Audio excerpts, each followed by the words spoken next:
नमस्कार, आप देख रहे हैं न्यूज़ 18 का डिजिटल प्लेटफॉर्म। मैं हूं चंचल रावत। मिडिल ईस्ट का तनाव अब खतरनाक मोड़ पर पहुंचता दिखाई दे रहा है। ईरान और अमेरिका के बीच टकराव लगातार बढ़ता जा रहा है और इसका असर अब समुद्र से लेकर जमीन तक देखने को मिल रहा है।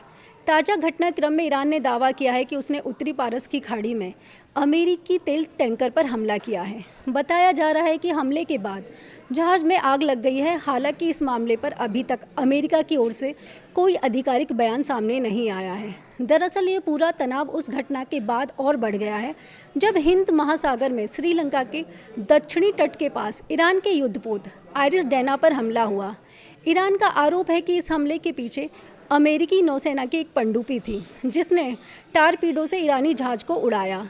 ईरान के विदेश मंत्री अब्बास अराक्ची ने इस घटनाक्रम को समुद्र में अत्याचार बताते हुए अमेरिका को कड़ी चेतावनी दी है। उनका कहना है कि यह कार्रवाई के लिए अमेरिका को कड़वा पछताना होगा।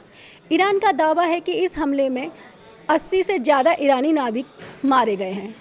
इस घटना के बाद ईरानी सेना और ख़ासतौर पर IRGC ने कड़ा रुख अपना लिया है।